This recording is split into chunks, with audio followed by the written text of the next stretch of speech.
예, 저희가 오늘은 로마서 14번째 시간입니다. 그래서 오늘 로마서 5장을 중심으로 해서 하나님과의 관계라는 이 주제로 이제 로마서 5장을 살펴보도록 하겠습니다. 저희가 지금 그 강해식으로 하는 것이고 이렇게 주석식으로 하는 건 아닙니다. 예, 그래서 이 로마서 5장 전체가 다 이제 하나님의 관계에 대해서만 다루는 건 아니지만 이제 이 하나님과의 사람과의 이제 관계에 우리와의 관계에 이제 포커스를 맞춰서 살펴보도록 하겠습니다. 예, 먼저 기도하고 시작하겠습니다. 하나님 아버지, 우리에게 놀라운 구원을 주셔서 감사드립니다. 또 놀라운 구원자를 주셔서 감사드립니다. 주님의 구원의 의미를 정확히 알 수 있도록 도와주시기 원합니다. 예수님의 이름으로 기도드렸습니다. 아멘. 예, 먼저 5장 1절부터 보시면 그러므로 우리가 믿음으로 의롭게 되어 우리 주 예수 그리스도를 통해 하나님과 화평을 누리는도다. 또 우리가 그분을 통해 지금 우리가 서 있는 이 은혜 안에 믿음으로 들어감을 얻었으며 하나님의 영광의 소망을 기뻐하느니라. 4장에서는 우리의 위치와 이제 하나님과의 관계에 대해서 주로 살펴봤다면 이제 5장에서는 이제 우리가 눈여겨볼 만한 이제 그런 단어들이 나오고 있어요. 먼저 화평이라는 단어가 1절에 나오고 또 이제 2절엔 들어감, 또 2절에 스탠드, 서 있음, 또 2절에 기뻐함, 3절에도 똑같이 기뻐함이라고 되어 있는데 이제 2절에선 리조이스고 3절에선 글로리입니다. 그리고 이제 5절에서 부끄럽게 하지 아니함, 이제 이런 것들이 나왔어요.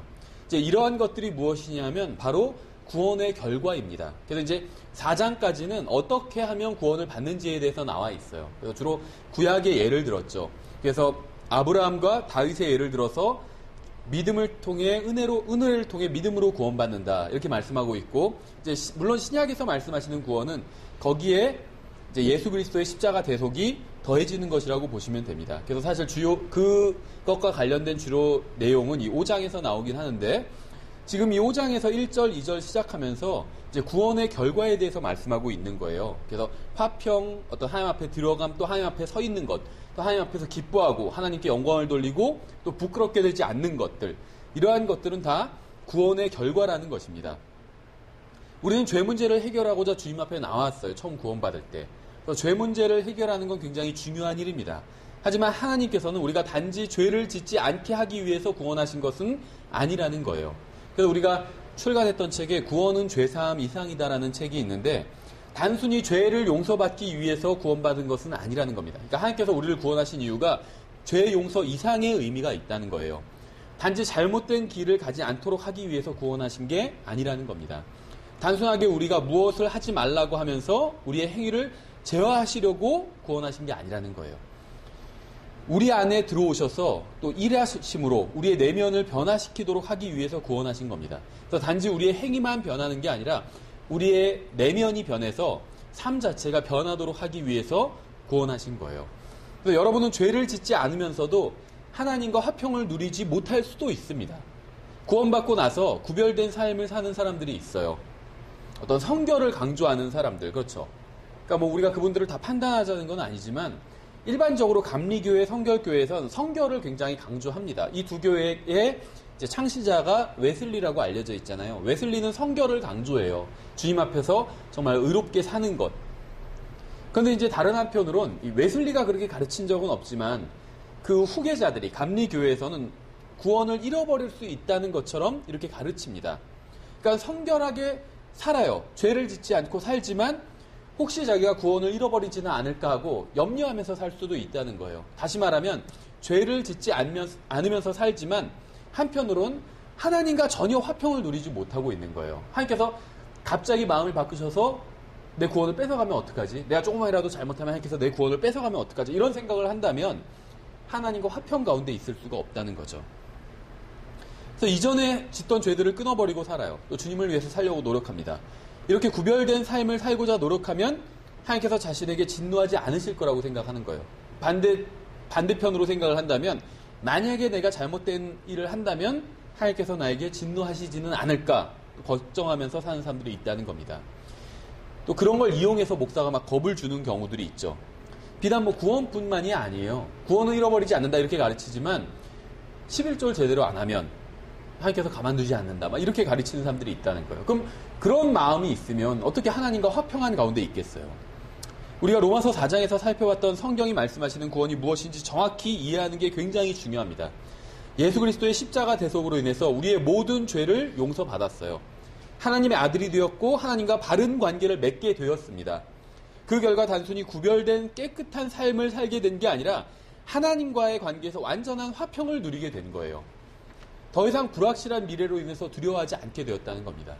하나님께서 나를 버리실지 혹은 나에게 진노하시거나 화를 내시지는 않으실지 걱정하지 않게 되었다는 거예요. 내가 죄를 짓는다 할지라도 하나님께서 나에게 화를 내지는 않으신다는 겁니다. 예수 그리스도를 통해 하나님과 일시적인 화평이 아닌 영원한 화평을 누리게 되었기 때문에, 그래서 이제는 하나님을 기쁘시게 해드리는 삶을 살기 원하게 된 거예요. 우리의 기준에 맞는 인생을 주님의 기준에 맞는 인생을 살고자 하는 마음이 생기게 되었다는 거예요. 주님께서 말씀하신 모든 것을 행하면서 살고 싶은 그런 마음이 생겼다는 겁니다.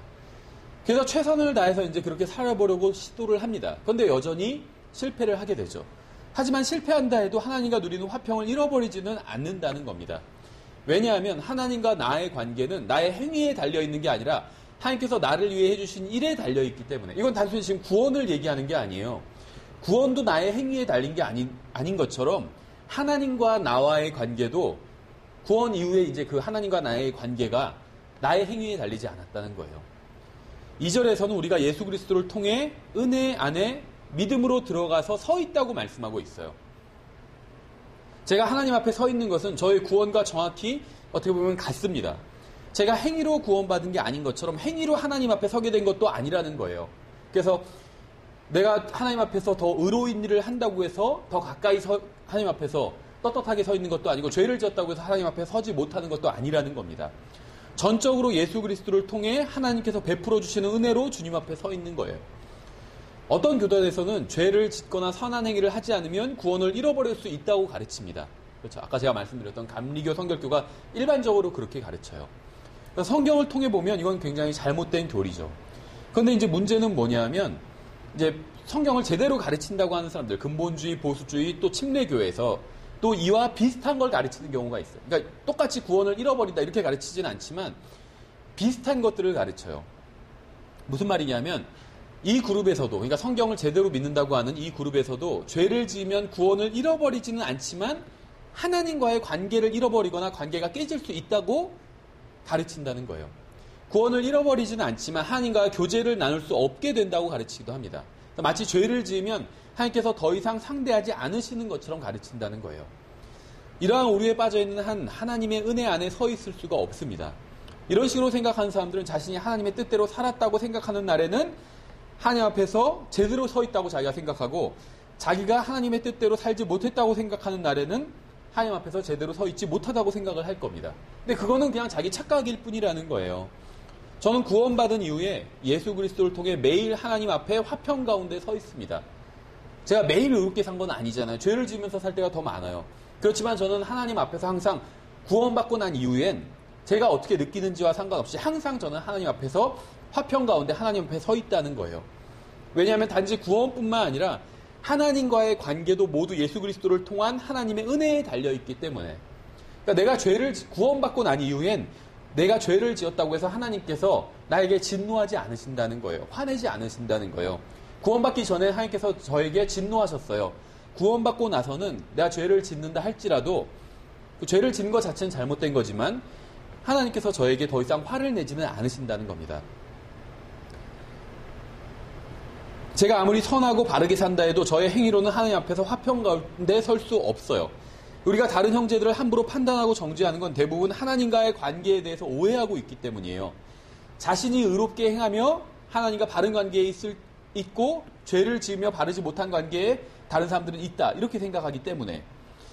하지만 이건 사실이 아닙니다. 우리가 죄를 지어도 구원을 잃어버리지 않는 것처럼 동일하게 우리의 죄가 우리와 하나님과의 관계를 끊어놓을 수 없다는 겁니다. 어느 누구도 자신의 행위로 하나님 앞에 설 수 있을 만큼 의로운 사람은 없습니다.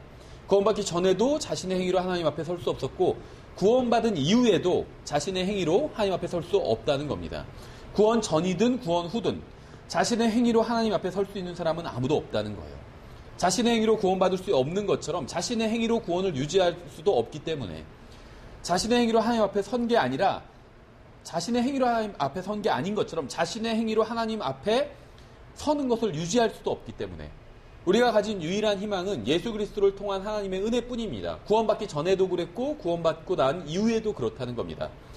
누가복음 15장에 나온 이 탕자를 한번 다시 생각을 해보겠습니다. 이 탕자는 아버지에게 자기의 상속 재산을 미리 달라고 요구를 했어요. 이건 굉장히 잘못된 거였죠. 그렇죠. 상속은 죽고 난 이후에 받을 수 있는 거잖아요. 근데 아버지가 아직 살아계신데 자기 상속 재산을 달라고 요구한 거예요. 그렇죠.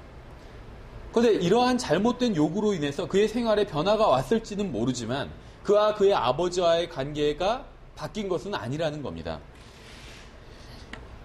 탕자가 먼 나라로 가서 재산을 탕진할 때도 그의 생활이 변했을지는 몰라도 그와 아버지와의 관계는 변하지는 않았다는 거예요. 탕자가 돼지우리 안에 있을 때도 그의 처지는 변했을지 몰라도 그와 아버지와의 관계는 전혀 변하지 않았다는 겁니다. 그의 죄는 자신의 인생만 망쳤을 뿐이에요. 그러니까 탕자가 아버지께 죄를 지음으로 인해서 자신의 인생만 망쳤을 뿐이라는 거예요. 아버지와의 관계는 망치지 않았다는 겁니다.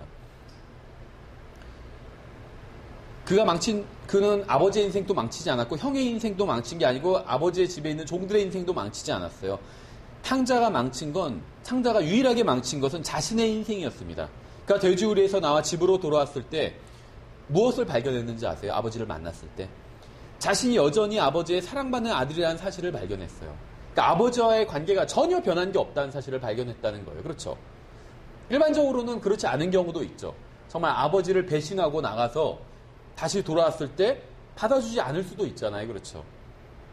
근데 탕자의 아버지는 그러지 않았다는 거예요. 받아줬다는 거예요. 전혀 아버지와 아들로서의 이 관계가 변하지 않았다는 겁니다.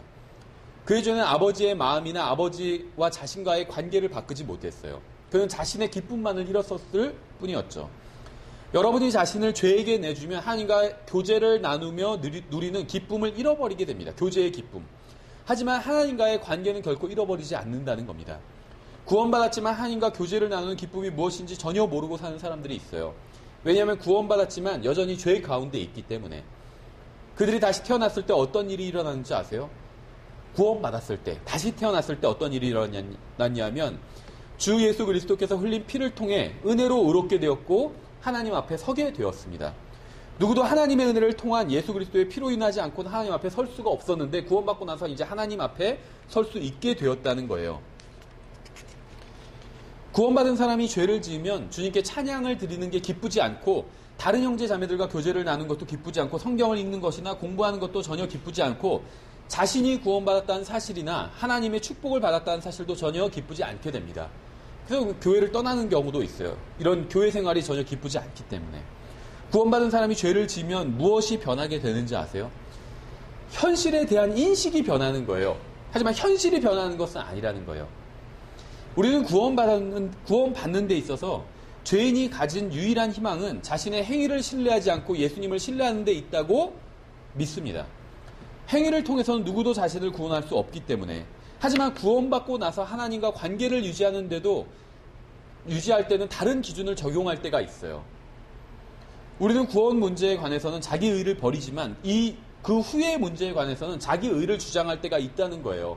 자기가 하나님 앞에서 의로운 행위를 한 것 같으면 자기가 하나님과 더 가까이 있다거나 아니면 하나님 앞에서 다른 사람보다 더 좋은 위치에 서 있다고 생각하는 경우가 있다는 거예요. 다른 사람이 짓는 죄를 짓지 않는다거나 혹은 다른 사람이 하지 않는 선한 행위를 하기 때문에 자신은 하나님과 좀 더 특별한 관계에 있다고 생각을 하는 사람들이 있다는 겁니다. 여러분이 다른 구원받은 사람보다 더 하나님과 특별한 관계에 있는 근거가 무엇일까요? 여러분이 그들보다 좀 더 신앙생활을 잘하기 때문일까요? 과연 얼마나 의로운 행위를 했길래 다른 사람보다 하나님과 더 특별한 관계를 맺게 된 것일까요? 예수님을 만나기 전이나 예수님을 만난 후나 우리가 가지고 있는 유일한 희망은 오직 예수님밖에 없습니다. 구원받기 위해서는 행위가 필요 없지만 구원받고 나서는 선한 행위를 해야 하나님과 더 좋은 관계에 들어가는 게 아니라는 거예요. 마찬가지라는 거예요. 구원받는 것이나 하나님과의 관계, 구원받고 나서의 어떤 하나님과의 관계 맺는 것이나 유지하는 것이나 모두 다 예수 그리스도의 피를 통해서 가능했다는 것입니다. 예수님의 은혜로 우리는 소망을 가지고 하나님 앞에 나아갈 수 있게 된 거예요. 구원받고 나서 선한 일을 많이 해서 하나님 앞에 나아갈 수 있게 된 게 아니라는 겁니다. 구원도 하나님의 은혜로 받았고 그분 앞에 나아가는 것도 역시 은혜로 이루어진 일이라는 겁니다. 그러니까 다른 사람들에 대해서 우리가 교만한 마음을 가질 수가 없다는 거예요. 제가 다른 사람보다 더 훌륭한 신앙생활을 했기 때문에 하나님께 가까이 나아갈 수 있었던 게 아니라는 겁니다. 구원받고 나서 다른 사람보다 죄를 덜 지었거나 선행을 더 많이 해서 하나님 앞에 나아갈 수 있게 된 게 아니라는 겁니다. 저의 희망은 모두 예수 그리스도께 있습니다. 저는 그분이 자신의 말씀을 신실하게 이행하실 것이라고 믿어요. 저는 예수 그리스도 때문에 구원받았고 의롭게 되었고 하나님 앞에 설 수 있게 되었습니다. 저의 선행이 아니라 예수 그리스도의 피가 저의 마음에 화평을 주게 되었다는 거예요. 자기 전에 모든 죄를 회개하고 자야지 자는 동안 하나님께서 죽이지 않을 것이다 라고 이제 아이들을 겁주는 그런 종류의 아마 이야기를 들어보신 적이 있을 거예요. 물론 하나님께서 널 죽이신다 이런 말을 이렇게 직접적으로 하진 않지만 이제 아이들에게 날마다 그 회개를 자기 전에 하고 자야 된다라는 걸 가르치는 명목으로 이제 아이들을 겁주는 거예요. 네가 회개하지 않고 자면 너 큰일 날 수도 있어. 예를 들면 이런 식으로. 물론 이제 회개하지 않는 것보다 그렇게 해서라도 회개하는 게 나을 수도 있어요. 어떤 의미에선. 하지만 그러한 위협으로는 그러니까 위협하는 걸로는 하나님과 친밀한 교제를 나누도록 아이를 가르칠 수 없다는 거예요. 차라리 예수 그리스도께서 나의 모든 죄값을 치러주셨기 때문에 그분의 은혜로 의롭게 되었고 하나님 앞에 서게 되었다고 믿고 자는 게 훨씬 더 하나님과 친밀한 교제를 나눌 수 있게 해준다는 겁니다. 구원받기 전과 마찬가지로 구원받은 후에도 자신의 죄를 모두 기억하거나 제거하거나 하나씩 나열하면서 회개할 수는 없습니다. 자기가 지금 모든 죄를 다 기억하면서 회개하는 건 불가능하다는 거예요. 자신이 회개하지 않은 죄로 인해 하나님께서 진노하시거나 관계를 끊어버리지는 않으실지 걱정하기보다는 예수 그리스도의 대속을 믿고 그 안에서 안식하는 게 훨씬 낫다는 겁니다. 그러니까 회개하지 말라는 얘기는 아니에요.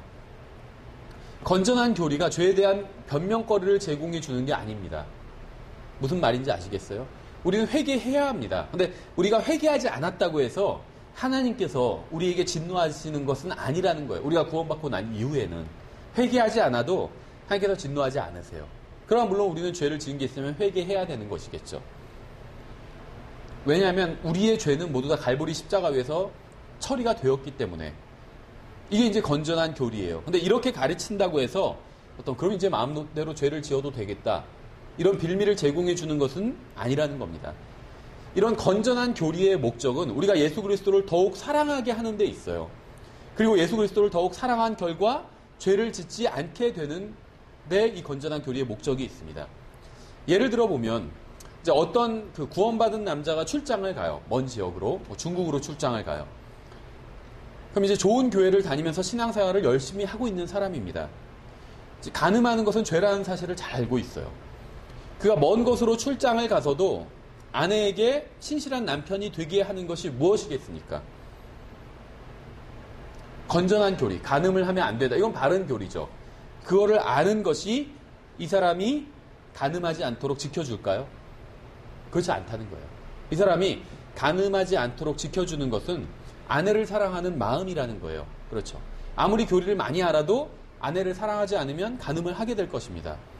간음하면 안 된다는 교리를 아는 게 아니라 그가 죄를 짓지 않도록 해주는 게 간음하면 안 된다는 그런 교리를 아는 게 아니라는 거예요. 그가 아내를 사랑하면 간음하는 죄를 짓지 않을 겁니다. 하지만 아내를 사랑하지 않으면 간음을 하고 나서 회개하면서 또 들키지 않게 해달라고 막 간구하겠죠.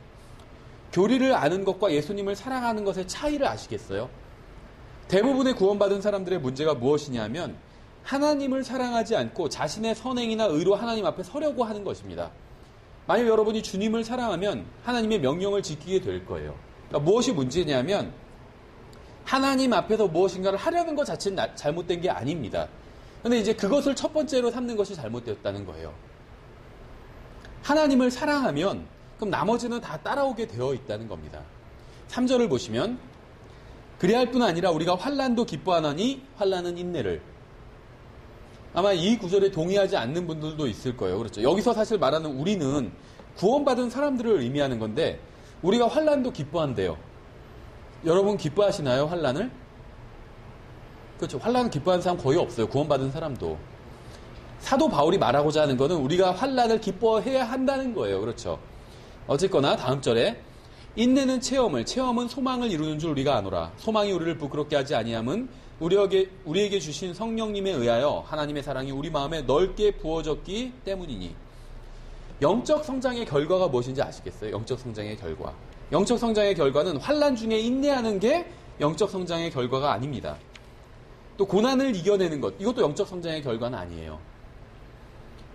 언젠가 모든 고난이 사라지게 될 것이라고 아는 것, 이것도 영적 성장의 결과가 아닙니다. 영적 성장의 결과는 모든 환경과 여건 속에서도 내 마음에 넓게 부어준 하나님의 사랑이 나를 온전히 주관하게 되는 것, 이게 영적 성장의 결과예요. 영적으로 어렸을 때는 명령이 필요합니다. 무엇을 해, 하지 마라, 이런 것들. 어린아이들한테는 그런 게 필요하죠. 먹지 마, 그건 먹어도 돼, 이런 것들. 어떤 의미에서 영적인 10대에도 때론 책망과 경고도 필요합니다. 하지만 주님을 사랑하는 장성한 그리스도인에게는 그 사람의 행동을 움직이는 것은 다름 아닌 하나님의 사랑이라는 거예요. 어떤 두렵기 때문에 무엇인가를 하면 하나님께 혼날까봐 무엇을 하지 않게 되는 것이 아니라는 겁니다. 장성한 그리스도인은 어떠한 상황에서도 하나님께서는 자신을 사랑하신다는 사실을 알고 있고 그 사랑이 자신에게서부터 다른 사람들에게로 흘러 넘치게 합니다. 하나님을 사랑하는 그 마음이 바른 일을 하게 한다는 거예요. 정죄와 비판과 위협으로 인해 바른 일을 하게 되는 게 아니라 하나님을 사랑하는 마음으로 인해서 바른 일을 하게 된다는 겁니다. 우리는 하나님을 사랑합니다. 왜냐하면 그분이 먼저 우리를 사랑하셨기 때문에. 그리고 우리가 그분을 사랑하는 것은 그분의 명령들을 지키는 것을 통해서 입증이 되는 거예요. 사랑을 하면 명령을 지키는 행위가 따라옵니다. 굉장히 순서가 중요해요. 명령을 열심히 율법주의적으로 지키다 보면 하나님을 사랑하게 되는 거 아니라 하나님을 오히려 더 무서워하게 돼요. 하나님을 사랑하면 명령을 지키게 된다는 거예요. 자연스럽게. 그래서 성경에서 그분의 명령들은 무거운 게 아니라고 말씀하고 있잖아요. 그렇죠. 그런데 하나님을 사랑하는 마음이 없다면 그분의 명령이 무겁게 느껴져요. 이걸 다 어떻게 하지? 이런 생각이 든다는 거예요.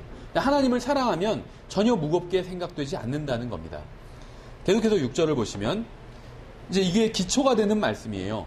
6절 7절에 우리가 아직 힘이 없을 때 그리스도께서 정하신 때가 되어 경건치 아니한 자들을 위해 죽으셨느니라. 의로운 사람을 위해 죽으려는 자가 거의 없고 선한 사람을 위해 감히 죽고자 하는 자가 혹 있거니와. 그래서 이제 무슨 이야기를 하려는지 아시겠어요? 대통령, 예를 들면 그 대통령 경호원이 대통령을 대신해서 총을 맞고 죽었어요. 굉장히 고귀한 죽음이라고 평가를 하겠죠. 또 자신의 동료를 위해서 목숨을 바치는 군인도 있습니다. 강제규 소령이었나요? 무슨 수리탄 터졌을 때 자기 몸을 덮쳤잖아요. 그렇죠. 그래서 다른 동료들을 살렸어요. 또 아이를 구하기 위해서 대신 자동차에 치여 죽는 부모도 있을 수 있어요. 그렇죠. 다 고귀한 행동이에요. 그걸 보면 다 정말 고귀하게 그 사람이 죽었다. 고귀한 일을 위해서 죽었다. 이렇게 우리가 생각을 하게 되겠죠. 그 충분히 이해를 해요. 그럴만하다. 그렇죠. 대통령을 위해서 목숨을 버린 경호원. 그럴만한 일을 한 거예요. 그렇죠. 또 어떤 다른 자기 전우를 위해서 목숨을 바친 군인. 그것도 다 납득이 돼요. 그 일이. 그럴만한 일을 한 거예요. 또 아이를 구하기 위해서 목숨을 바친 사람. 그것도 납득이 돼요. 우리가. 그런데 하나님께서는 자신의 사랑을 우리에게 제시해서 보여주셨어요. 하나님께서 저와 여러분을 위해 목숨을 버리실 만한 합당한 이유가 없었다는 거예요. 대통령을 위해서 목숨을 버릴 수 있어요. 경호원이. 근데 우리를 위해서 하나님께서 목숨을 버리실 만한 합당한 이유가 없었다는 겁니다. 그런데 하나님께서는 그 자신의 사랑을 입증해서 보여주셨다는 거예요. 그런 대속을 통해서. 이러한 하나님의 사랑에는 우리가 이해할 만한 어떤 논리가 없습니다. 군인이 자신의 동료를 위해 목숨을 버린다는 건 이해할 수 있어요. 또 자신의 가족을 살리기 위해서 목숨을 버리는 것도 이해할 수가 있습니다. 하지만 하나님께서 우리를 위해 목숨을 버리셨다는 것은 이해하기 힘든 일이라는 거예요. 말이 되지 않는 이야기라는 겁니다. 계속해서 다음 절을 보시면 이유가 나와 있어요. 8절에 우리가 아직 죄인이었을 때 그리스도께서 우리를 위해 죽으심으로써 하나님께서 우리를 향한 자신의 사랑을 당당히 제시하시느니라. 이건 정말 놀라운 일입니다. 이건 우리가 주님을 사랑할 만한 충분한 이유가 되는 말씀이에요. 11조를 제대로 하지 않으면 팔을 부러뜨리겠다고 위협하는 것보다 우리가 훨씬 더 주님을 사랑하게 된다는 거예요. 이런 말씀을 알면. 헌금을 제대로 하지 않으면 직장에서 해고당하게 하겠다고 그렇게 될지도 모른다고 위협하는 것보다 이러한 말씀을 아는 게 훨씬 더 하나님을 제대로 섬길 수 있게 해준다는 거예요. 많은 설교자들이 하나님을 섬기는 것에 관심도 없는 사람들이 억지로 주님을 섬기게 하기 위해서 위협을 합니다. 그래서 그렇게 살면 하나님께서 치실 거라고 막 이런 위협을 한다는 거예요. 아니면 하나님께서 진노하신다고. 하지만 위협하는 것으로는 누구도 변화시킬 수 없고 하나님을 사랑하게 만들 수도 없어요. 왜냐하면 그런 위협을 들은 사람도 11조를 하지 않는 사람들이 어떤 병원 신세를 지지 않는 경우가 너무나도 많다는 것을 깨닫는 날이 오기 때문에. 무슨 말인지 아시겠어요? 예전에 그런 식으로 사람들을, 성도들을 위협했던 분들이 있었어요. 11조를 하지 않으면 하나님께서 몸을 치셔가지고 어차피 병원비로 다 그 돈을 내게 하신다. 그러니까 11조를 차라리 하는 게 낫다. 이렇게 성도들을 위협하는 사람들이 있었다는 거예요. 그럼 그런 얘기를 듣고 겁먹은 사람은 이제 11조를 내겠죠. 하지만 하나님을 사랑하게 되는 건 아니에요. 그렇죠. 내가 잘하지 않으면 하나님께서 언제든지 나를 그냥 치실 수 있겠구나. 이렇게 생각한다는 거예요. 그런데 시간이 좀 지나고 보니까 11조 안 내도 건강하게 잘 먹고 잘 사는 사람들이 너무나도 많다는 걸 이제 깨닫게 됩니다. 그렇죠. 그럼 누군가 사기를 치고 있구나. 이렇게 생각한다는 거예요. 하나님께서 저를 쳐다보실 만한 합당한 이유가 없었어요. 하지만 하나님께서는 저를 바라보실 뿐만 아니라 사랑해 주셨습니다. 무슨 말이냐면 제가 하나님의 어떤 이목을 끌기에도 저는 충분한 존재가 아니었다는 거예요. 하나님께서는 저를 단순히 바라만 보신 게 아니라 저를 사랑해 주셨다는 겁니다. 자신의 목숨을 내어주실 만큼 저를 사랑하셨다는 거예요. 그래서 저는 하나님과 관계를 맺고 교제를 나눌 수 있게 되었고 그분도 저와 관계를 맺고 영원한 교제를 나눌 수 있게 된 겁니다. 이것이 바로 하나님의 사랑과 그 결과예요. 하나님께서 우리를 사랑하셨기 때문에 우리는 그분을 섬기고 그분께 순종하고 그분을 위해서 살 수 있게 된 겁니다. 우리가 무엇인가를 하지 않으면 우리를 가만두지 않으실까 두려워서가 아니라 우리가 아무것도 하지 않아도 우리를 위해 자신의 사랑을 드러내 보여주셨기 때문에 우리가 그분을 사랑할 수 있게 되었다는 거예요. 계속해서 9절에 그러면 이제 우리가 그분의 피로 말미암아 의롭게 되었은즉 더욱더 그분을 통해 진노로부터 구원을 받으리니 이는 우리가 원수였을 때 하나님의 아들의 죽음으로 말미암아 하나님과 화해하게 되었을진데 화해하게 된 자로서 더욱더 그분의 생명으로 말미암아 구원을 받을 것이기 때문이라. 구원받기 전에 저는 하나님의 원수였습니다. 그런데 주님께서는 저를 위해 자신의 목숨을 내어놓으실 만큼 저를 사랑해 주셨어요. 그래서 저는 그분의 피로 씻겼고 그분의 자녀가 되었고 그분의 뼈 중에 뼈요 살 중에 살이요 또 그분의 몸의 지체가 되었습니다. 그런데 구원받고 나서 죄를 지었거나 아니면 하나님 앞에서 의롭게 살지 못했다고 해서 주님과의 관계가 나빠질 수가 있을까요 과연? 제가 구원받기 전에 원수였을 때도 하나님께서는 저에게 자신의 사랑을 보여주셨는데 구원받고 나서 하나님의 자녀가 되었는데 하나님과의 관계가 나빠질 수 있는 방법이 있냐는 것이죠. 제가 죄를 지었다고 해서 주님께서 더 이상 저에게 사랑과 은혜와 긍휼과 친절을 보여주지 않으실까요? 만약 그렇게 생각한다면 성경이 말씀하시는 구원이 무엇인지 제대로 이해하지 못하고 있는 거예요. 제가 최악의 상태일 때, 구원받기 전에 죄인이었을 때, 하나님과 원수였을 때 주님께서는 저를 사랑하셔서 자신의 목숨을 내어주셨습니다. 저의 최악의 상태는 제가 구원받기 전이었어요. 따라서 앞으로 제가 어떤 상태에 있건 무엇을 하건 무엇을 하지 않건 상관없이 저는 진노로부터 구원받을 것이고 하나님의 아들이라는 위치와 관계는 바뀌지 않을 겁니다. 저는 예수 그리스도 안에서 영원히 하나님 앞에 아들로서 서 있을 거예요. 그래서 우리는 기뻐할 수 있는 겁니다. 그래서 우리에게는 희망이 있는 거예요.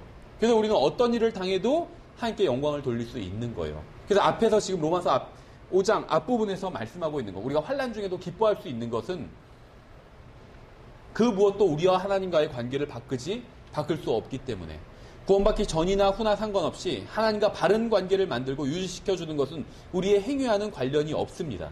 구원받기 전에도 그랬고 구원받고 나서도 마찬가지라는 거예요. 우리의 행위로 인해서 하나님과 바른 관계를 맺게 되는 것이 아니라는 겁니다. 하나님과 관계는 우리 안에 부어주신 하나님의 사랑과 관련이 있어요. 여러분이 죄를 짓지 않도록 막는 것은 교리가 아니라 하나님의 사랑이라는 거예요. 여러분이 아무리 교리를 많이 알아도 죄를 지으면 짓게 된다는 거예요. 마귀가 어떤 교리를 몰라서 죄를 지은 것이 아니라는 겁니다. 마귀가 왜 죄를 지었을까요? 처음에 하나님을 사랑하지 않았기 때문이에요. 하나님보다 자기를 더 사랑했기 때문에 마귀는 죄를 지은 겁니다. 교리를 몰라서가 아니라 우리가 아는 것보다 훨씬 더 많이 알고 있었을 거예요. 만약 여러분이 하나님의 사랑을 알고 여러분도 하나님을 사랑한다면 여러분은 죄를 짓지 않게 될 거예요. 그러니까 여러분이 언제 죄를 짓지 않게 되냐면 하나님을 온전히 사랑하게 될 때, 그럼 반대로 여러분이 언제 죄를 짓게 될까요, 우리가? 하나님을 사랑하지 않을 때 죄를 짓는 거예요. 죄를 지으면서 하나님을 사랑하는 사람은 없어요. 사랑하는 하나님의 마음으로 화답하는 것이 사랑이에요. 성경에서 말씀하시는 사랑은 하나님의 마음에 내가 내 마음으로 화답하는 것, 이게 사랑입니다. 11절을 보시면 그러할 뿐 아니라 우리가 우리 주 예수 그리스도로 말미암아 이제 속죄를 받았으며 그분을 통해 또한 하나님을 기뻐하느니라. 여기서는 속죄에 대해서 이제 말씀하고 있어요. 이것이 바로 10절에서 말씀하고 있는 우리가 하나님과 화해하게 된 근거입니다. 우리는 예수 그리스도의 속죄로 말미암아 하나님과 화해를 하게 되었어요. 우리가 구원받았을 때 단지 하나님과 어떤 평화 협정만 맺은 게 아니라 휴전을 하게 된 것이 아니라 전쟁을 끝냈을 뿐만이 아니라 통일을 하게 된 거라는 거예요. 서로 다투던 상대방이 하나로 연합된 겁니다. 그러니까 우리는 구원받기 전에 하나님의 원수였는데 구원받을 때 그 전쟁이 끝난 것 뿐만이 아니라 통일이 이루어진 거라는 거예요. 전쟁이 끝났을 뿐이 아니라. 과거에 이제 미국에서 남북 전쟁이 있었잖아요. 근데 이제 북군의 그 승리로 전쟁이 끝나게 되죠. 근데 왜 아브라함 링컨이 암살당했는지 아세요? 남북 전쟁이 끝났을 때 링컨은 단지 전쟁을 끝낸 것으로만 만족하지 않고 전쟁이 일어나기 전처럼 남과 북이 화해를 하자고 제안을 했습니다. 그러니까 남쪽의 사람들 다 반역자다 해서 다 처단한 게 아니라 화해를 하자고 제안을 한 거예요. 그래서 마치 전쟁이 있기 전에 그러한 상태로 완전히 서로를 용서해 주자고 제안을 한 거예요. 그런데 그걸 좋아하지 않았던 사람들이 있었어요. 남과 북이 서로 원수처럼 싸웠잖아요. 그렇죠. 남북전쟁, 미국의 남북전쟁. 그러니까는 이제 그걸 그렇게 그냥 순수하게 화해하고 북군이 이겼는데 남군을 그냥 그렇게 남쪽 지역을 용서해 주는 걸 원하지 않는 사람들도 있었다는 거예요. 그래서 그 사람들이 아브라함 링컨을 살해한 거예요, 결국엔. 하나님께서는 여러분과 싸움을 멈추기만을 원하신 게 아닙니다. 하나님께서는 인간과의 전쟁이 끝나기만을 바라신 게 아니라 아예 전쟁이 없었던 것처럼 되기를 원하셨어요. 이것이 바로 예수 그리스도를 통해 하나님의 사랑이 부어진 이유이고 또 결과입니다. 예수님의 사랑을 모를 때 우리는 서로 상처를 주었어요.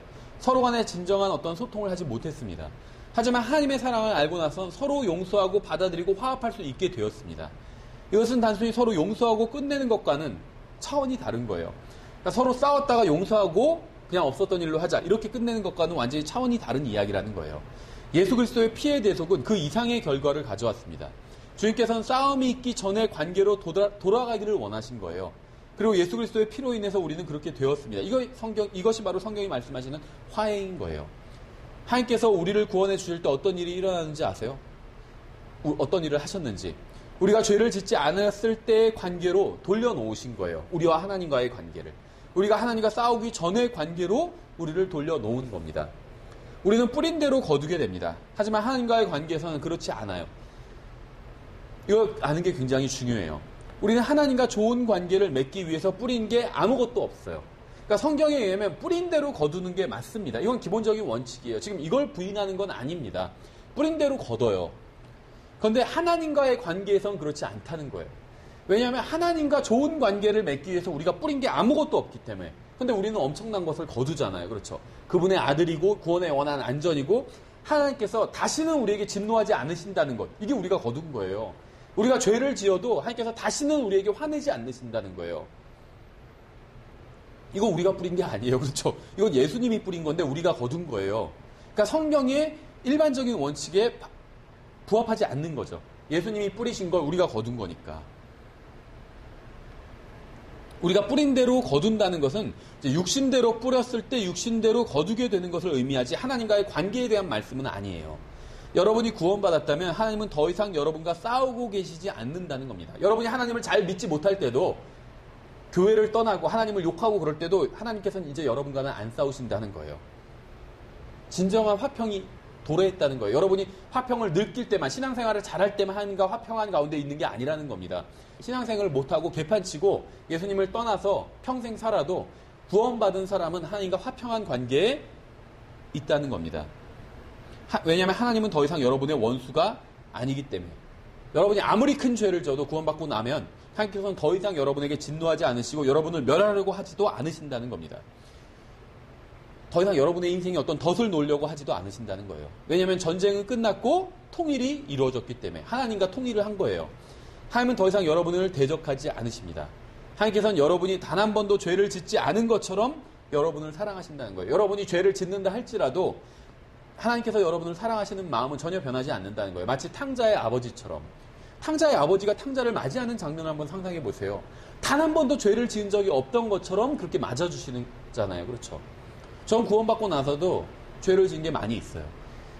어쩌면 지금 제가 아예 죄를 짓고도 잊어버려서 회개하지도 않은 죄도 많이 있을 거예요. 그렇지만 제가 만약에 죽어서 하늘나라에 간다면 예수님께서 저를 처음에 보시자마자 화를 내시거나 내가 널 구원했는데 너 왜 그따위로 살았으라 하면서 화를 내시지 않고 마치 이 아버지가 탕자를 맞아주시는 것처럼 그렇게 맞아주실 거라고 저는 믿습니다. 왜냐하면 하나님은 더 이상 저에게 진노하지 않으시기 때문에. 구원받은 많은 사람들이 문제와 고난과 어려움에 직면하면 평안을 잃어버려요. 그렇죠? 이건 뭐 일반적으로 다 우리가 이해할 수 있는 일이에요. 어려운 일을 당하게 되면 마음이 평안하지 않다는 거예요. 그리고 하나님께서 왜 자신에게 화가 나셨는지 궁금해하기도 합니다. 자신이 무슨 죄를 저질렀기에 하나님께서 혹시 이런 어려운 일을 주신 게 아닌가 이런 생각을 한다는 거예요. 혹시 회개하지 않은 죄가 있지 않은지 살펴본다는 겁니다. 분명히 자신이 어떤 죄를 지었기 때문에 하나님께서 화가 나셨고 자신에게 고난을 주시는 거라고 생각을 한다는 겁니다.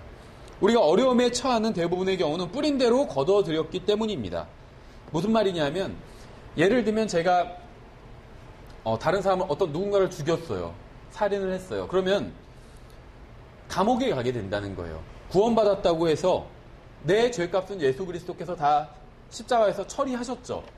그럼 제가 어떤 사람을 칼로 찔러 죽인 그 죄도, 살인한 죄도 예수님께서 십자가에서 처리하신 거잖아요. 그렇죠? 근데 제가 왜 감옥에 갈까요? 예수님께서 저의 죄값을 다 갚아주셨어요. 근데 제가 왜 감옥에 갈까요?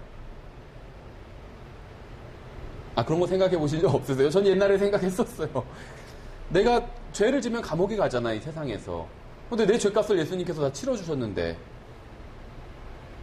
예수님께서 죄값을 치러주셨다는 건 우리가 그 죄값을 영원히 갚아야 되는 것, 그 죄값을 치러주셨다는 거예요. 다시 말하면 하나님께서 나에게 내가 지은 죄에 대해서 묻지 않으신다는 거예요. 내가 누군가를 죽였잖아요. 살인을 했어요. 그러면은 1차적으로 성경에 의하면 하나님께 죄를 지은 거예요. 그리고 2차적으로 이제 그 사람에게 죄를 지은 겁니다. 피해자한테. 그렇죠. 또 피해자 가족들한테 죄를 지은 거예요. 내가 예수 그리스도를 믿고 구원받으면 하나님께서는 더 이상 나에게 내가 사람을 죽인 그 죄값을 묻지 않으신다는 거예요. 그런데 이 세상에서는 그 죄값을 치러야 돼요. 그 피해자 가족들한테 내가 죄값을 치러야 돼요. 그렇죠. 그래서 감옥에 가는 거예요. 이게 이제 뿌린 대로 거둔다는 거예요. 육신을 뿌리면 육신대로 거둬요. 구원받았음에도 불구하고 죄를 지으면 죄값을 치러야 된다는 거예요. 이게 뿌린 대로 거둔다는 갈라디아서 말씀의 의미예요. 하지만 하나님 앞에서는 죄값을 치르지는 않는다는 거예요. 내가 아무리 흉악한 죄를 지었다 할지라도. 왜냐하면 그 죄값을 예수 그리스도께서 다 치러주셨기 때문에. 그렇죠. 그래서 우리가 어려움에 처하거나 고난을 당하는 이유는 하나님께서 우리에게 화가 나셨기 때문이 아니라 우리가 뿌린 대로 그것을 거두는 거라는 거예요. 내가 다른 사람에게 어떤 죽이거나 상처를 입혀서 감옥에 가는 건 하나님께서 나에게 화가 나셨기 때문에 내가 감옥에 가는 게 아니라는 거예요. 뿌린 대로 거두는 거예요. 하나님께서 나를 사랑하세요. 내가 살인자라 할지라도 하나님께서는 여전히 나를 사랑하세요. 왜냐하면 내가 자기가 자신의 자녀이기 때문에 구원받았다면. 하지만 뿌린 대로 거둘 필요는 있다는 거죠. 이 세상에서. 그게 하나님의 또 법칙이기 때문에. 하나님께서 화를 내시면 우리가 어떤 어려움에 처하면 하나님께서 나를 혹시 미워하시는 게 아닌가, 화가 나신 게 아닌가 이렇게 생각할 때가 있어요. 여러분 그렇게 생각하실 때 없나요? 전 그렇게 생각했을 때가 있어요. 과거에. 내가 뭔가가 다 잘 안 돼요. 너무 안 돼요. 나는 열심히 해보려고 하는데 뭔가가 잘 안 됐어요. 정말 하나님께 간절히 기도했는데 하나님께서 기도 들어주시지 않으신 것 같고, 그랬을 때 하나님께서 나한테 혹시 화를 내시는 건 아닌가, 진노하신 게 아닌가 이렇게 생각을 했을 때가 있었습니다. 근데 그건 저의 착각이었어요. 제가 구원받은 이후에 하나님께서는 저에게 단 한 번도 진노하신 적이 없어요. 왠 줄 아세요? 하나님께서 진노하시면 단지 그냥 고난을 당하고 어려움을 당하고 그 정도가 아니에요. 성경을 보면 하나님께서 진노하시는 장면이 나오는데 지옥에 가든지 불못에 던져지는 게 하나님의 진노예요. 그러니까 우리는 하나님의 진노라는 말을 사람들은 너무 가볍게 쓰는 거예요. 어느 정도 어렵게 교통사고가 나서 무슨 막 반신불구가 되거나 그럼 하나님의 진노를 받은 게 아닌가 이렇게 생각하는데 하나님의 진노는 그 정도가 아니에요. 불호수에서 영원히 고통당하는 것, 이게 하나님의 진노예요. 하나님께서 우리에게 진노하시지 않는다는 거예요. 우리가 어떤 어려움을 당했을 때 대부분, 다는 아니겠지만 대부분은 뿌린 대로 거둔 결과일 뿐이지 하나님께서 우리에게 진노하신 일은 아니라는 겁니다. 저는 이미 하나님과 예수 그리스도의 피를 통해 화해를 이루었기 때문에 여러분이 구원받았다면 하나님과의 전쟁은 끝났습니다. 모든 싸움과 다툼이 끝났어요. 전투가 끝났습니다. 여러분의 인생에 어려움과 고난과 안 좋은 일들이 일어나는 이유는 여러분의 구원이 취소되었거나 하나님께서 진노하셨기 때문이 아니라는 겁니다. 대부분의 경우는 여러분이 뿌린 대로 거둬들이는 것일 뿐이에요. 여러분이 구원받았다면 죄로 인해 하나님께 더 이상 벌을 받지 않게 된다는 겁니다. 이 세상에선 죄값을 치를 수 있겠지만 하나님 앞에선 죄값을 치르지 않아도 된다는 거예요. 계속해서 다음 절 보시면 12절에 그러므로 한 사람으로 말미암아 죄가 세상에 들어오고 죄로 말미암아 사망이 들어왔나니 이와 같이 모든 사람이 죄를 지었으므로 사망이 모든 사람에게 임하였느니라. 사람들은 계속 죽죠. 왜냐하면 죄 때문이에요. 이것은 인간이 뿌린 일에 대한 결과를 말하는 거예요.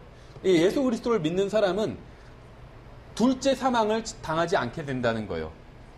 그건 어떤 뿌린 일에 대한 결과, 그 차원의 이야기가 아니기 때문에 그렇죠.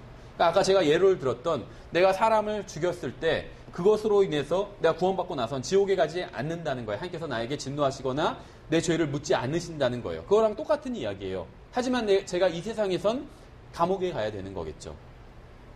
계속해서 다음 절 보시면 13절에 율법이 올 때까지 죄가 세상에 있었으나 율법이 없을 때는 죄를 죄로 인정하지 아니하였느니라. 그럼에도 불구하고 아담으로부터 모세까지 아담의 범법과 같은 종류의 죄를 짓지 아니한 자들 위에도 사망이 군림하였는데 아담은 오셔야 할 분의 모형이니라.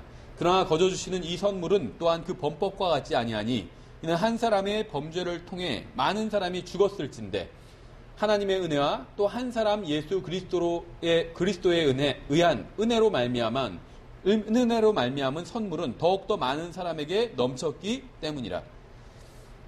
여기서 지금 모든 사람이라고 하지 않고 많은 사람이라고 이야기하고 있죠. 사람들은 선물이라는 말을 이해하지 못할 때가 있습니다. 왜냐하면 이 세상에선 선물이 공짜가 아닌 경우가 너무나도 많이 있기 때문에 거래처에서 선물을 줘요. 그럼 그건 공짜가 아니죠. 뭔가 대가를 바라고 거래처에서 나에게 추석 선물을 예를 들면 주는 거지 내가 이뻐서 그냥 주는 건 아니라는 거예요. 이 세상에서는 선물을 받았지만 언젠가 그 값을 치러야 하는 경우가 있어요. 선물이라는 말은 공짜라는 말이에요. 그렇죠. 공짜가 아니면 그건 선물이 아니에요. 상품이지. 거래를 한 거지. 그런데 선물을 이 세상에선 받았지만 언젠가 그 값을 치러야 하는 경우가 있다는 거예요. 아무런 대가를 바라지 않고 준 선물이 아니기 때문에 하나님께서 주신 영원한 생명이라는 선물은 아무런 대가를 치르지 않고도 받을 수 있는 거저주시는 값없는 선물입니다. 선물을 받을 때도 값을 치를 필요가 없었고 받고 나서 나중에도 값을 치를 필요가 없다는 거예요. 구원은 믿는 자들에게 값없이 주어집니다. 믿는 자는 값없이 죄를 용서받아요. 나중에 값을 치러야 한다면 그것은 값없는 게 아니라는 겁니다. 예수님께서 이미 값을 치러주셨기 때문에 우리가 다시 값을 치를 필요가 없고 그럴 수도 없다는 거예요. 계속해서 다음 절을 보시면 또 이 선물은 죄 지은 한 사람으로 말미암아 이루어진 것과 같지 아니하니 이는 한 사람으로 말미암은 심판은 정죄에 이르렀으나 많은 범죄로 인한 이 거저주시는 선물은 칭의에 이르기 때문이라. 한 사람의 범죄로 말미암아 사망이 한 사람을 통하여 군림하였을진데 은혜와 의의 선물을 넘치게 받는 자들은 한 사람 예수 그리스도를 통하여 더욱더 생명 안에서 군림하리라. 그러므로 한 사람의 범죄로 말미암아 심판이 모든 사람에게 임하여 정죄에 이른 것 같이 한 사람의 의로 말미암아 이 거저주시는 선물이 모든 사람에게 임하여 생명의 칭의에 이르렀나니 한 사람의 불순종으로 말미암아 많은 사람이 죄인이 된 것 같이 한 사람의 순종으로 말미암아 많은 사람이 의로운 자가 되리라. 아담 안에서 모든 사람이 죽은 것처럼 그리스도 안에서 모든 사람이 살게 됩니다. 우리가 방금 읽은 본문대로 이 본문은 이 말 한마디로 요약할 수 있는 거예요. 아담 안에서 모든 사람이 죽은 것 같이 그리스도 안에서 모든 사람이 살게 된다. 한 사람의 범죄로 말미암아 모든 사람이 죄인이 된 것처럼 한 사람의 순종으로 말미암아 모든 사람이 의롭게 될 수 있는 기회를 부여받았어요. 하나님의 이러한 선물은 예정된 사람들이 아니라 모든 사람들에게 임했다고 말씀하고 있죠. 모든 사람에게 임했다. 그렇죠. 아담 안에서 죽은 모든 사람들이 그리스도 안에서 살 수 있게 된 겁니다. 예수 그리스도를 구원자로 받아들이기만 하면 그렇다는 거예요. 이 로마서 5장은 아담이 망쳐버린 것을 그리스도께서 회복하셨다고 말씀하고 있습니다. 아담처럼 죄를 짓고 죽음을 맞이하게 된 모든 사람들을 위해 그리스도께서 죽으셨다는 거예요. 그래서 그분을 믿고 신뢰하고 받아들이면 구원해 주시겠다는 겁니다. 이것이 바로 문제의 핵심이에요. 구원자를 찾으러 갈 필요가 없습니다. 하나님께서 이미 구원자를 주셨기 때문에 단지 그분을 믿기만 하면 된다는 거예요. 예수님께서는 여러분이 구원받기 전에도 여러분의 구원자였어요. 왜냐하면 그분이 여러분을 구원할 수 있는 유일한 구원자였기 때문에, 다른 구원자가 없었기 때문에, 여러분이 살다 보니 구원자가 필요해서 하나님께 구원자를 요청하면 그제서야 하나님께서 구원자를 보내주시는 게 아니라는 겁니다. 구원은 이미 주어졌어요. 그래서 누구나 하나님 앞으로 나오기만 하면 구원을 받을 수 있는 것입니다. 계속해서 20절을 보시면, 또한 율법이 들어온 것은 범죄가 넘치게 하려 함이거니와 죄가 넘친 곳에 은혜가 더욱더 넘쳤나니. 이 말씀은 구원받기 전에도 진리였고 구원받은 이후에도 여전히 진리입니다. 죄가 있는 곳에 하나님의 은혜가 넘쳐요. 믿음으로 받아들이기만 하면 자신이 지은 죄보다 넘치는 은혜를 받을 수 있다는 겁니다. 여러분이 아무리 큰 죄를 짓는다 해도 은혜가 덮지 못할 정도로 큰 죄는 없다는 거예요. 아무리 하나님께로부터 멀리 떨어져 있어도 하나님의 은혜가 미치지 못할 곳은 없다는 겁니다. 하나님의 팔이 짧아서 구원하지 못하시는 게 아니고 귀가 둔하여 듣지 못하시는 게 아니기 때문에 누구든지 주님께로 돌아오면 주님께서 넘치게 용서해 주실 겁니다. 구원받기 전에도 그랬고 구원받고 난 이후에도 그래요. 왜냐하면 죄에 대한 값을 예수 그리스도께서 다 이미 치러주셨기 때문에, 우리가 구원받기 전에도 우리의 죄값을 예수 그리스도께서 다 이미 십자가 위에서 치르셨죠. 구원받고 나서도 이미 우리가 지은 죄들을 예수 그리스도께서 십자가 위에서 치러주셨어요. 그래서 우리는 구원받기 전에도 하나님 앞에 예수 그리스도를 의지해서 나아가기만 하면 용서받을 수 있는 것이고, 구원받고 난 이후에도 예수 그리스도를 의지해서 하나님 앞에 나아가면 또 용서를 받을 수 있다는 거예요. 구원받고 나서 지은 죄에 대해서. 그렇죠. 마지막 21절에 보시면, 이것은 죄가 군림하여 사망에 이르게 한 것 같이 은혜도 의를 통해 군림하여 예수 그리스도 우리 주로 말미암아 영원한 생명에 이르게 하려 함이라. 로마서 5장에서는 하나님과의 관계에 대해서 다루고 있습니다. 성경은 여기서 구원받기 전의 관계와 구원받은 이후의 관계에 대해서 말씀을 하고 있는데, 그렇죠. 그런데 단 한 번도 인간의 선행에 대해서는 언급하고 있지 않아요. 그러니까 구원받기 전에도 우리가 하나님과 좋은 관계를 맺기 위해서 우리의 선행이 필요하지 않았다는 거죠. 마찬가지로 구원받고 나서도 하나님과 좋은 관계를 유지하기 위해서 우리의 선행이 필요하지 않다는 거예요.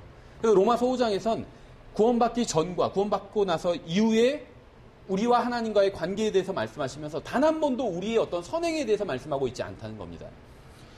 로마서 5장 전체는 예수 그리스도와 아버지 하나님께서 죄인들을 위해 무엇을 해주셨는지에 대해서 말씀하고 있어요. 우리가 죄인이었을 때 우리를 위해서 죽어주셨다. 또 우리에게 사랑을 부어주셨다. 이걸 말씀하고 있는 거죠. 어디서도 무엇을 해야 하거나 하지 말아야 한다는 말은 없어요. 무엇을 해야 하나님과 좋은 관계에 들어간다. 무엇을 하지 말아야, 죄를 짓지 말아야 하나님과 좋은 관계를 유지할 수 있다. 이런 말은 없다는 거예요. 왜냐하면 우리가 구원받는 것, 또 우리가 하나님과 구원받고 나서 관계를 유지하는 것, 모두 다 우리의 선행과 관련이 없기 때문에, 모두 다 예수 그리스도의 피를 통해서 이루어진 것이기 때문에, 로마서 5장 전체는 우리가 받은 하나님의 사랑이 무엇인지에 대해서 초점을 맞추고 있습니다. 하나님께서는 우리가 무엇인가를 하거나 하지 않기 전에 먼저 하나님의 사랑을 알게 되기를 원하시는 거예요. 내가 무엇을 해야 하나님을 바르게 섬길 수 있겠다. 무엇은 하지 말아야 하나님을 바르게 섬길 수 있겠다. 이런 생각을 하기 전에 하나님의 사랑을 먼저 알게 되기를 원하시는 거예요. 그래서 먼저 우리가 하나님을 사랑하게 되기를 원하시는 거예요. 만일 여러분이 하나님의 사랑을 알게 되면 하나님의 화평이 여러분의 혼을 흘러 넘치게, 하나님의 사랑이 여러분의 혼을 흘러 넘치게 될 겁니다.